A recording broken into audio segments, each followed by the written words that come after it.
안녕하세요. 호주 요리 유학 이민 취업 전문 셰프크루 대표 젤입니다. 오늘은 그동안 이민 법무사님과 만들었던 내용을 종합해서 호주에서 요리사로 영주권을 받을 수 있는 루트를 간략하게 정리해 드리도록 하겠습니다. 모든 분들이 이해하기 쉽게 전문 용어를 쓰지 않고 짧고 간단하게 알려드릴 거니까 자세한 비자 내용을 보고 싶으시면 저희 유튜브 채널 재생 목록에 호주 비자 요 카테고리를 보시면 됩니다. 호주에서 영주권을 받는 루트는 크게 두 가지입니다. 기술 이민 점수표에 의한 영주권 신청과 스폰서를 거치고 받는 영주권이 있어요. 먼저 기술 이민 점수표에 의한 영주권 신청은 나이, 학력, 경력 등의 그런 이제 점수를 더해서 65점 이상의 점수가 되면 바로 영주권을 신청할 수 있는 겁니다. 보통은 2년제 요리대학교를 졸업하고 1년 반의 졸업생 비자를 신청하게 되죠. 졸업생 비자 요 1년 반 안에서 1년 풀타임 경력을 만들어야 하고 이때 기술심사 4단계를 마치면 자격 요건이 보통은 됩니다. 그래서 스폰서를 거쳐서 가는 것보다 영주권은 굉장히 빨리 나오게 되는 거죠.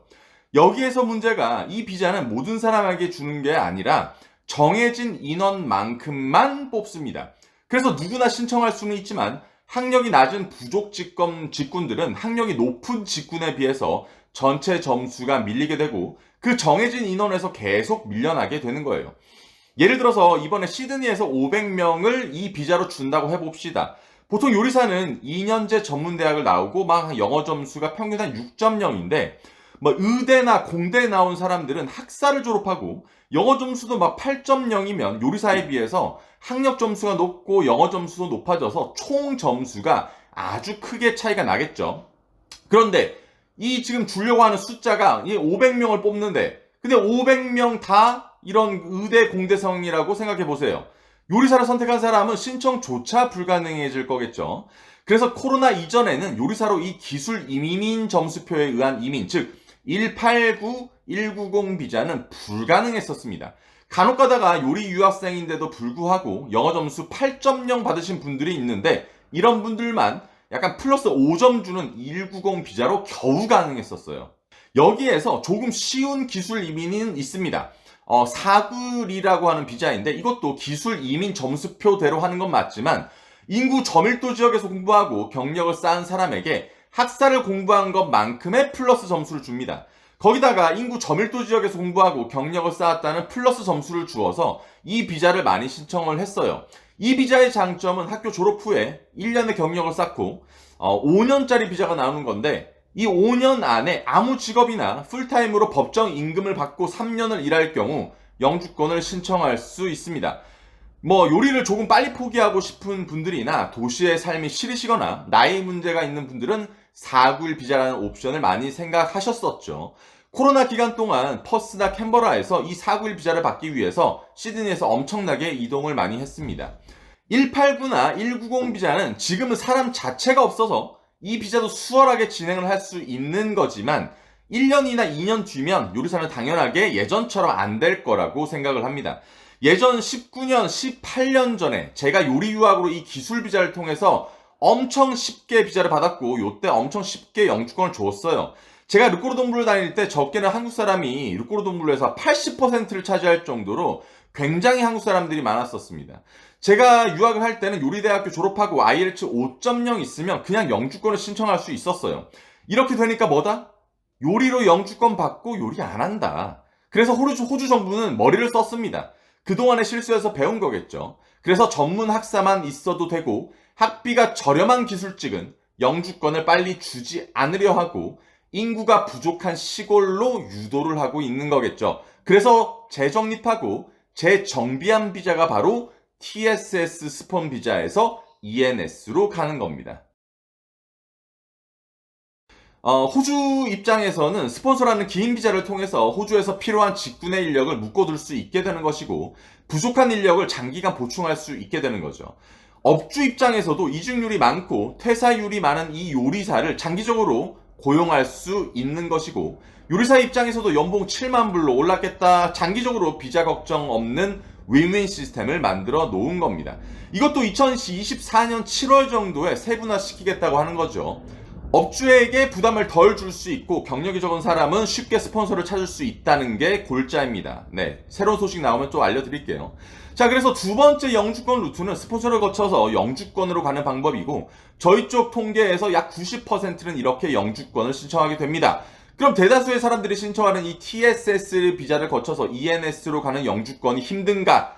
조건은 어떻게 되는지 간단하게 말씀드리도록 하겠습니다.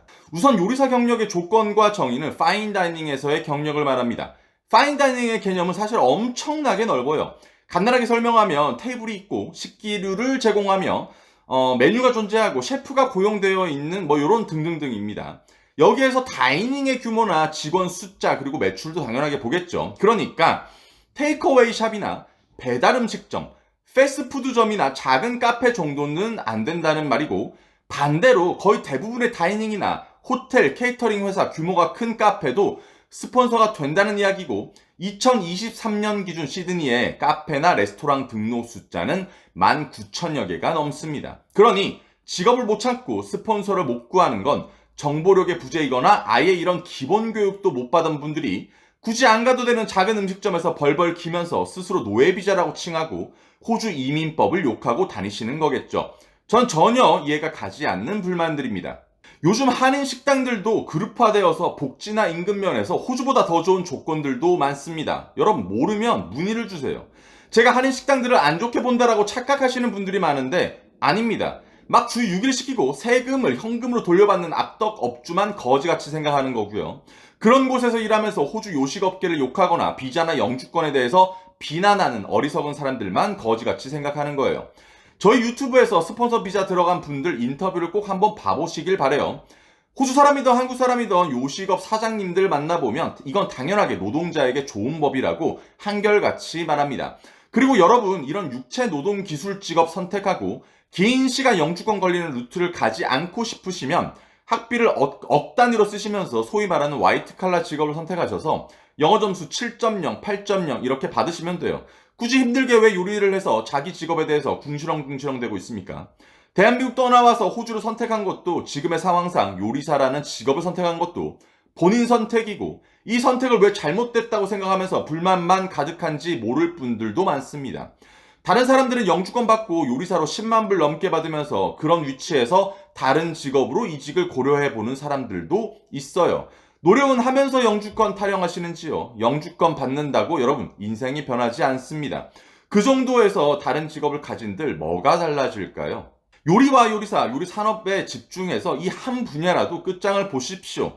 영주권 시스템은 호주 국가에서 만들어 놓은 산업입니다. 사업이에요. 중간중간 변화되는 부분이 있을 거지만 제대로 된 표준에 맞춰서 공부하고 경력 쌓으면 결국은 영주권 받습니다. 조금 돌아갈 수도 있고 욕 나올 수도 있지만 우리같이 노가다 직업 호주에서 진짜 많이 필요하고 절대로 안 돌려보냅니다. 그리고 호주에서 경력을 못 채울 상황이 생기면 한국이든 다른 나라 한번 다녀오세요. 경력 쌓고 경력 채워서 다시 스폰서 받으러 다시 호주로 오게 되면 되는 겁니다. 여러분 걱정 마세요. 호주에서만 안 해도 된다고요. 영주권을 끝으로 보지 말고 경력을 끝으로 보고 준비하시면서 영어 공부 열심히 하시길 바랍니다. 다음 영상으로 다시 찾아뵙겠습니다. 안녕.